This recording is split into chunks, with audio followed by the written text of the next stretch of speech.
안녕하세요. 라이프노트입니다. 오늘 제가 들고 온 주제는 90년대 감성에 대해서 이야기를 한번 해볼까 합니다. 왜냐, 현재 저희가 살고 있는 이 현대 사회는 낭만이 사라진 사회라고 생각을 합니다.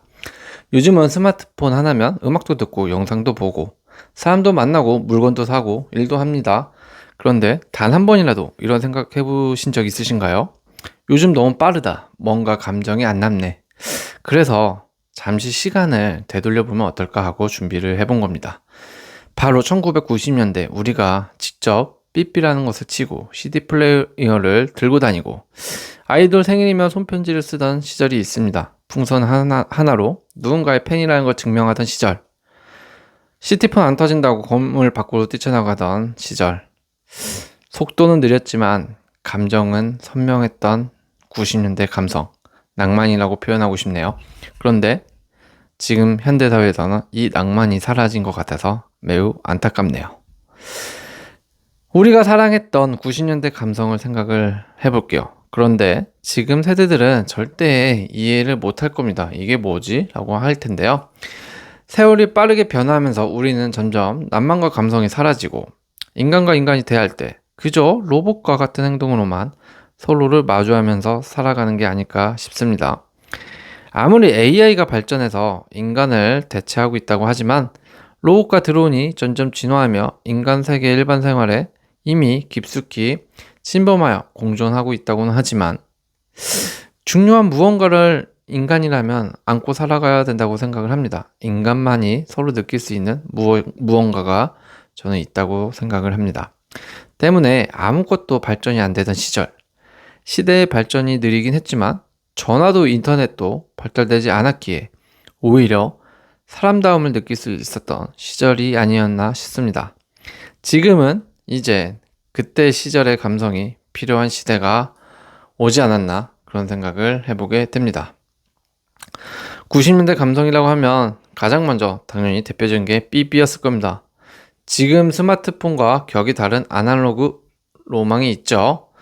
이걸 보면서 만복이 아니야 라고 하시는 분들도 계실 거예요. 특히 MZ세대 분들이라면요. 90년대 막 나오기 시작했던 삐삐들인데 얼핏 보면 만복이 같죠. 지금 세대들은 당최 무엇인지 모를 겁니다. 이게 삐삐라고 알려줘도 삐삐 자체가 무엇인지를 몰랐을 겁니다. 90년대 지금처럼 실시간 메시지 그런 거 없었죠. 하지만 우리는 삐삐 하나로 사랑을 나누고 우정을 확인하고 약속을 만들었습니다. 이 작은 기계에 번호로 이야기를 했습니다. 1004, 8282 이런 게 그때 생겨난 거죠. 빨리빨리를 파리파리라고 하고 너 정말 천사같이 아름답다 이런 의미가 천사로 표현했죠. 좋다라는 표시입니다. 같은 숫자 메시지를 이런 걸 넣었죠. 그래서 글자 대신에 숫자로 말하던 그런 시절이 있었습니다. 글자 하나가 사랑이었고 숫자 하나가 시그널이었습니다. 지금은 카톡, 인스타, DM, 페이스타임까지 실시간으로 얼굴도 보고 대화도 가능하지만 그때는 삐삐음이 들리면 공중전화부터 찾아야 했죠. 왜냐하면 그녀가 녹음한 목소리와 메시지를 들어야 했기 때문이죠. 왜냐고요? 그땐 무선 전화기가 없었으니까요. 친구랑 만나려면 어떻게 해야 했냐고요? 집 전화번호를 외워서 전화를 할 수 있었고요. 정말 지금은 말도 안 되죠. 젊은 세대들이 들으면 믿기지 않을 수 있겠지만 직접 집으로 전화를 해서 누군가 친구의 부모님이 받으며 바꿔달라고 해서 통화를 하곤 했습니다. 그 감성은 이제 삐삐 케이스라는 레트로 소품으로만 남았지만 그 시절의 느림은 어쩌면 지금보다 더 진심이었는지 모르겠습니다.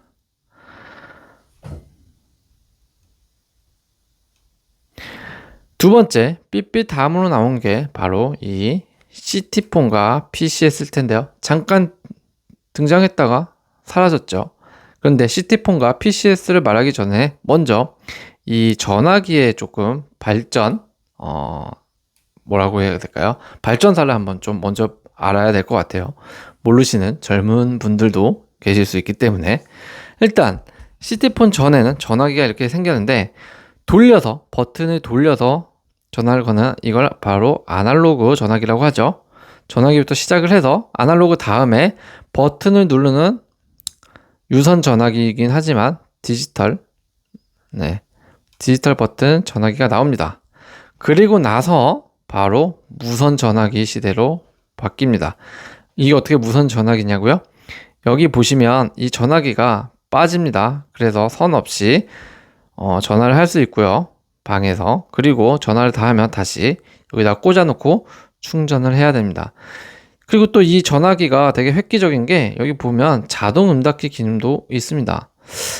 예전에는 자동 응답기도 되게 광고로 많이 나왔죠. 네, 자동 응답기가 있는 그런 전화기가 잘 없었어요. 그래서 꽤나 이 기계가 고가에 속했습니다. 이 전화기 하나로도 부의 유무를 조금은 알 수 있었던 시절이 바로 90년대가 아니었나 싶습니다. 시티폰, 모르시는 분들이 더 많을 거예요. 같은 시대를 살았더라도. 왜냐하면 이 시대가 매우 짧았기 때문입니다. 그 이후로는 공중전화의 한계를 벗어나려는 시도였지만 전파가 약해 지하철 안에서는 무용지물이었기 때문인 거죠. 무선 전화기라는 개념보다도 무선 공중전화라고 할 정도였습니다. 여기 보시면 전화기 옆에서 핸드폰 같은 걸 들고 전화를 하죠. 이게 바로 시티폰입니다. 보행자 중심의 보급형 이동통신으로서 대한민국에서 시작한 서비스명입니다. 원리는 집에서 쓰는 무선 전화기의 사용 범위를 공중전화망을 통해 확장하는 개념에 가까운 것이었죠.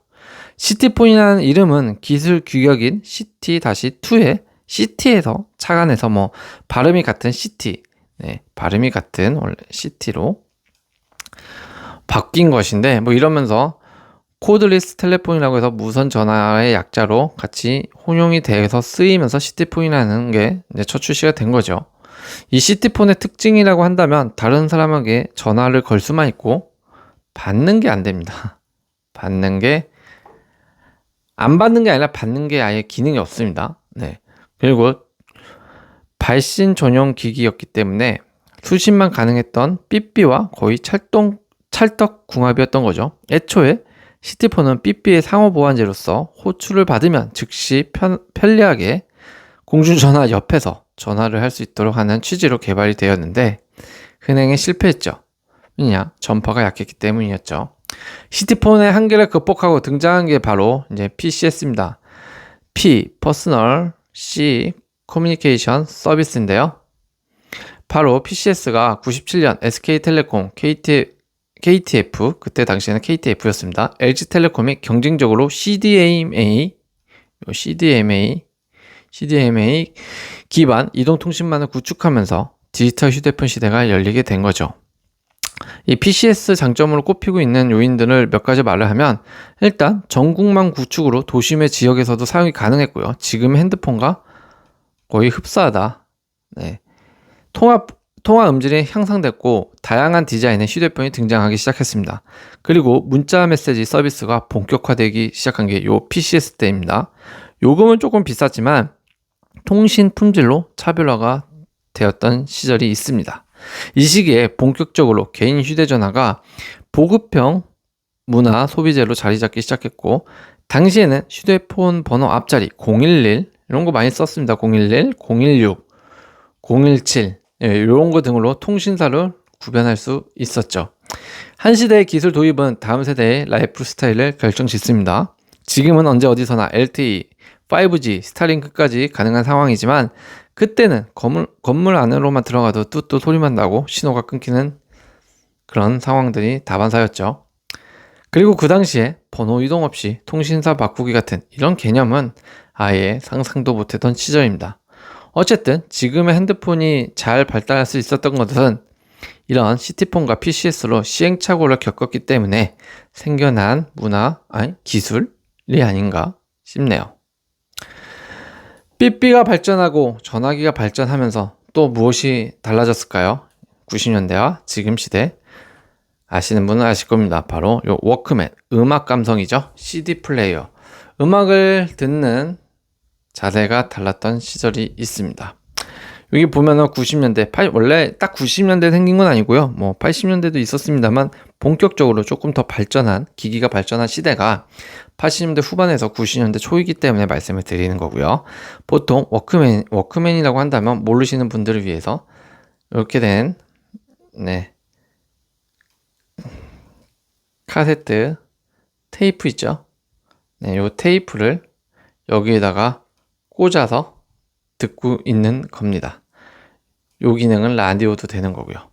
요즘은 휴대폰 하나로 수백만 곡을 들을 수 있죠. 하지만 음악을 들었던 매체에는 그만의 시대적 감성이 있습니다. 그 시절 우리는 음악을 소비하지 않고 감상했습니다. 감상. 지금은 음악을 조금 소비하는 것 같아요. 그 시절 우리는 감상을 했던 그 음악, 그런 음악 감성들은 어디 갔을까요? 정말 찾기가 힘들더라고요. 요즘은요. 1세대 감성은 이런 워크맨이고요. 1979년 소니가 최초로 출시한 이런 워크맨. 카세트 테이프를 들 수 있도록 휴대용 플레이어로 만든 것이고, 한국에서는 80년대 후반부터 90년대 중반까지 큰 인기를 끌었습니다. 요 워크맨의 감성 포인트라고 한다면 앞뒤로 A면 B면이 존재했습니다. 한쪽 다 들으면 뒤집어서 들어야 됐고요. 필기구로 요 테이프를 이렇게 감아서 또 배터리 아끼려고 연필로 돌리던 추억이 생각이 납니다. 마그네틱 테이프로 되어 있어서 시간이 지나면 테이프가 늘어나고 음악이 느려집니다. 직접 녹음도 할 수 있는 기능도 생겨났습니다. 라디오에서 좋아하는 노래가 나오면 녹음 버튼을 누르던 그 시절, 그 감성. 좋아하는 노래 녹음하려고 라디오 앞에서 대기하던 그 떨림. 참 좋았는데 말이죠. 지금은 사라진 것 같습니다. 그런 떨림이 지금 우리 사회에서 낭만이라고 표현이 되는 것 같고, 이런 낭만이 사라진 게 너무 삭막한 현대사회가 된 것 같다라는 뜻입니다. 어쨌든 이렇게 테이프 문화에서 갑자기 바뀐 거는 CD 플레이어, 2세대 CD 플레이어로 넘어갑니다.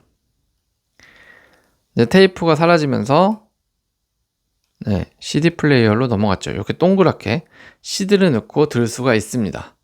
워크맨의 뒤를 이은 주인공이 요 CD 플레이어인데요. 이때는 소니뿐만이 아니라 아이와라는 이런 회사의 제품도 있었고요. 소닉 말고 파나소닉이 나오기 시작합니다. 아주 이쪽 삐삐랑 아니면 핸드폰 아니죠. 그리고 CD 플레이어 이쪽 기계들의 브랜드를 휩쓸었죠. 일본에 일대 한창 이제 일본이 엄청난 선진국이었을 텐데, 아마 대한민국에만 놓고 보더라도 파나소닉 이 기기들을 엄청 팔았을 거라고 생각을 합니다. 어쨌든 이런 파나소닉과 같은 브랜드가 앞부터 계속 출시되었고, 국내에서는 후발주자로서 아이리버, 코원 등이 고급형으로 각광받으면서 계속 따라하면서 출시가 됐었죠. CD 플레이어의 가장 큰 특징은 테이프랑 뭐가 다를까요? 첫 번째로 당연히 디지털 음질일 겁니다. 테이프와 비교 불가하고요. 사운드가 달랐습니다. 그리고 무엇보다도 트랙 넘김. 지금은 뭐 너무 간단하지만 이때 당시에는 요 트랙을 쉽게 넘길 수가 없었어요. 테이프 같은 경우에는 계속 눌렀다 뺐다 하면서 트랙을 들었어야 되는데, 요 CD 플레이어가 나오면서 요 버튼 하나로 원하는 트랙을 들을 수 있는 게 아주 정말 혁신적이었죠. 뭐 안티 쇼크라고 해서 충격 방지 기능도 있고요. CD 믹스 시대라고 하죠. 직접 구운 믹스 CD로 내 취향을 뽐내기가 가능했습니다. 그때는 CD를 굽는다라는 표현을 많이 썼었는데, 구울 공 CD를 컴퓨터에 넣고 내가 듣고자 하는 음원들을 골라서 CD로 옮기면 약 30분 이상, 시간이 조금 오래 걸리긴 하지만 구워서 학교에 등하원하면서 듣거나 승용차 안에서 음악을 들을 때 애용하던 시대가 아니었나 싶습니다. 공통점은 두 기기 모두 음악 감상에 집중하는 시간이 있었고, 그 시간을 위해, 그러니까 요 워크맨과 CD 플레이어의 공통점을 말씀드리는 겁니다. 요 두 가지의 공통점은 음악 감상에 집중할 수 있는 시간이 있었다라는 거. 그 시간을 위해 배터리, 이어폰, 케이스까지 준비하는 진지함이 있었다라는 것이죠. 왜냐하면 그때 그 시절에는 그렇게 음악을 들으며 출퇴근하거나 등하원하거나 누군가를 만나러 가는 그 순간만큼도 헛되이 시간을 버리지 않고 음악을 감상하고 싶던 낭만들이 있었다라는 겁니다. 지금은 그런 게 없이 그냥 심심해서 혹은 습관처럼 자기가 가입해놓은 멜론, 유튜브 이런 데에서 음악을 손쉽게 버튼 몇 번 누르면 바로 들을 수가 있게 되었죠. 사회 분위기가 매우 다른데요. 저는 이런 레트로 감성이 좀 중요하다고 생각하는 이유 중에 하나는 내가 배터리를 충전을 하는 그 준비 과정과 이어폰을 찾아서 꽂고, 그리고 내가 들을 CD들을 내일 아니면 일주일 있는 수학여행에 가기 위해서 친구들이랑 들을 CD를 구워서, 믹스 CD를 구워서, 그런 음악적인 걸 같이 공유하려고 듣는 그런 준비 감성들이 어쩌면 지금의 삭막한 시대와 좀 달랐던 이유는 10대 때부터 그런 준비들과 감성이 쌓여 있기 때문에 그런 사람들이 이제 모이고 모여서 무언가 감성 공유가 좀 됐었던 것 같은데 지금 시대는 그런 게 아니죠. 각자 자리에서 핸드폰 하나 켜놓고 게임을 하거나 유튜브를 보거나 SNS를 하면서 틱톡을 하면서 오로지 자신의 무언가 재능을 뽐내기에만 바쁜 시대가 아닌가 싶습니다. 공유라는 그런 단어가 조금은 사라진 것 같아요. 그게 좀 아쉬운 것 같습니다. 네 번째, 이렇게 CD 플레이어가 발전하면서 또 하나 발전한 거는 바로 TV일 겁니다. 이때만 하더라도 채널을 돌리는 좀 손맛이 있었다라는 겁니다. 요 돌리는 TV가 국내 최초의 브라운관 TV라고 합니다. 정말 우리 드라마 보면 응답하라 1994 같은데 보면 이런 TV가 나오죠. 그게 바로 국내 최초 브라운관 TV 같은 거였는데 이것도 아주 힘든 집안에는 TV가 많이 없었습니다. 정말 이런 TV도 그 당시에는 굉장히 비쌌기 때문에 조금 집안 좀 산다라고 하는 곳에 TV가 좀 있었던 것 같아요. 이렇게 브라운관 TV를 거쳐서 디지털 TV가 나오고요. 그리고 한국형 디지털 TV가 크게 나옵니다. 와이드 TV로도 나옵니다. 그러다가 이제 또 하나 진화를 하게 됐죠. 사운드바가 같이 TV에 붙어서 나오는 일체형 홈시어터. 집에서도 영화관처럼 즐기세요라고 광고를 하면서 홈시어터가 일체형으로 출시되면서 TV 산업을 바꿔놓기 시작합니다. 리모컨 이런 건 나중 일입니다. 일단 이렇게 뒷면이 엄청나게 부풀어 오른 거의 가구에 가까운 브라운관 TV를 시작을 해서 참 이렇게 홈시어터 일체형까지 오기까지 꽤 많은 시간이 아닌 짧은 시간에 바로바로 발전하던 빨리빨리 발전하던 그런 시대였던 것 같아요. 밤 12시가 되면 국기개양 영상과 함께 애국가가 흘러나오던 그 풍경 기억하시는 분도 계시고 지금 세대들은 이해를 못하시는 분도 계실 겁니다. 그런데 국기개양이라는 것도 했고요. 지금은 OTT, 유튜브 보고 싶은 걸 원하는 시간에 볼 수 있고 몇 번이고 반복 재생도 가능하죠. 하지만 그때 그 시절에는 6시면 요 TV 보던 시절에는 6시에는 달려라 하니가 했고요. 아시는 분은 아시겠죠? 그리고 9시면 전원일기가 했습니다. 참 재밌었는데 말이죠. 참 벌써 세월이 이렇게 갔네요. 드라마 본방사수는 필수이던 시대였죠. 놓치면 볼 수가 없습니다. 진짜 조금 집이 잘 산다 그러면 집에 녹화할 수 있는 녹화기기를 하나 사서 녹화를 하곤 했는데요. 그 기계 안에 공테이프 하나 넣어서 나오는 대로 녹화가 가능하긴 했습니다만 이것도 좀 너무 옛말인가요? 이해를 전혀 못하시는 분들도 많을 것 같아요. 아무튼 그랬던 시절이 있습니다. 그 시절 TV는 온 가족의 중심이었습니다. 광고 시간은 화장실 가는 타이밍이었죠.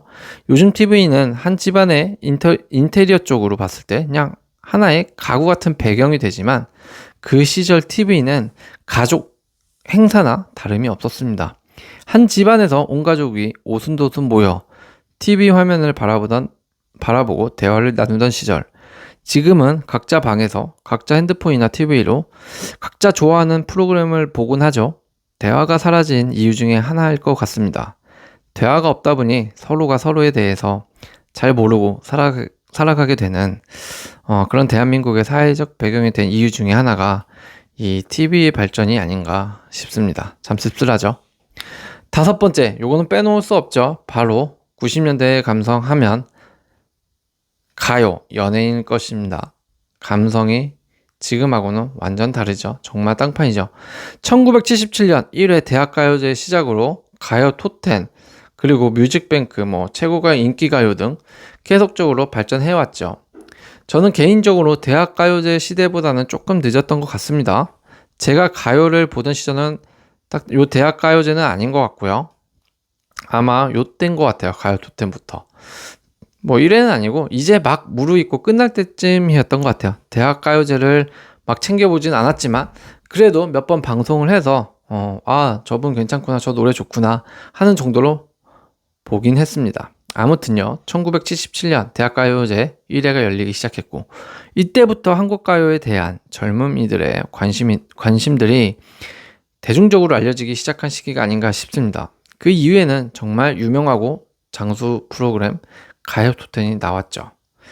아마 지금 40대 분들이시라면 가요톱텐을 저는 모르지는 않을 거라고 생각을 합니다. 정말 최고의 인기 프로그램이었습니다.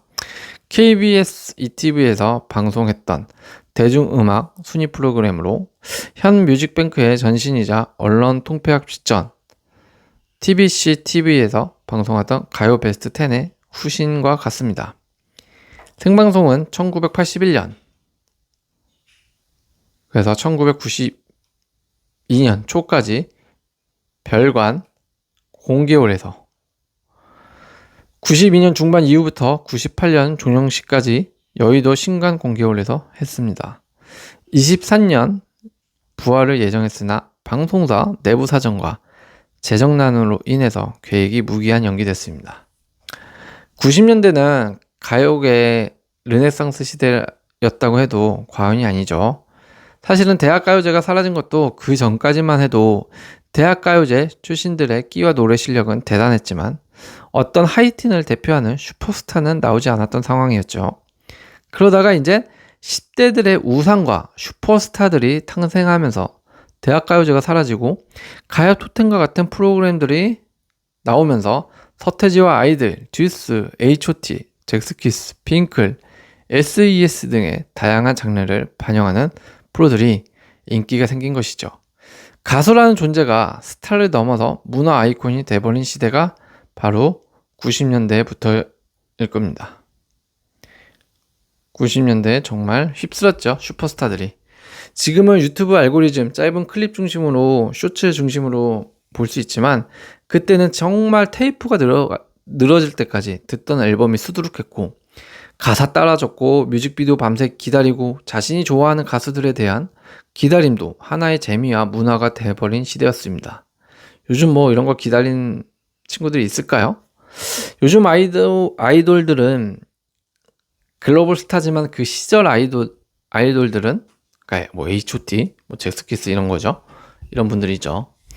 우리 반 친구들의 학창 시절의 친구들 이야기였으니까요. 팬레터 직접 쓰고 사인 받으러 행사 다녔던 그 시절이 어쩌면 그리운 이유가 우리 반 친구들의 이야기였기 때문에 그럴 수 있습니다. 가요계가 지금도 또 다른 이유가 뭐가 있을까요? 바로 응원 문화와 좀 도구가 달랐던 것 같아요. 인기 아이돌의 한 콘서트 현장, 90년대 때 콘서트 현장인데요. 90년대는 아이돌 그룹마다 상징하는 이렇게 컬러가 좀 정해져 있었습니다. H.O.T는 흰색이었나요? 그리고 노란색은 뭐 잭스키스인가요? 어쨌든 이렇게 각자 정해진 우비와 풍선을 들고 응원을 했죠. 응원봉도 뭐 형광으로 된 건 있었지만 대개 풍선 색깔로 응원봉을 대신해서 응원하고 라이벌 아이돌 팬클럽과도 대치되는 현상도 발생을 하긴 했죠. 그러면서 뭐 싸움도 일어나고 몸싸움도 일어나고 서로 뭐 기사에 나올 정도로 뭐 비방의 글들을 쓰기도 하고 협박도 하고 그럴 정도로 정말 어떤 가요계 양대 산맥이라고 하는 그런 아이돌 그룹들의 팬클럽들도 참 사생팬들이 많을 정도로 엄청난 인기를 끌었던 시대가 아니었나 싶습니다. 그리고 지금과 좀 달랐던 게 지금도 굉장히 유명한 가수들은 팬들이 많겠지만 90년대 시절과 좀 다른 건 뭐냐라고 물어본다면 저는 이렇게 표현할 수 있는 감정의 수단, 감정의 방식이 옛날과 90년대와 지금이 다른 이유 중에 하나라고 생각을 합니다. 지금은 어떻게 응원을 할까요? LED 응원봉으로 응원을 이렇게 멋지게 하네요. 그런데 여기 보시면 정말 이것도 일부만 제가 캡처해 온 겁니다. 굉장히 많은 가수들의 응원봉이 다양하게 있습니다. 심지어는 겹쳐 있는 것도 있습니다. 색깔만 다르고요. 지금은 조금 다른 형태의 응원 문화, 90년대랑 다르죠. 감성보다는 수익성에 조금 더 치우쳐져 있는 게 아닌가 싶은데요.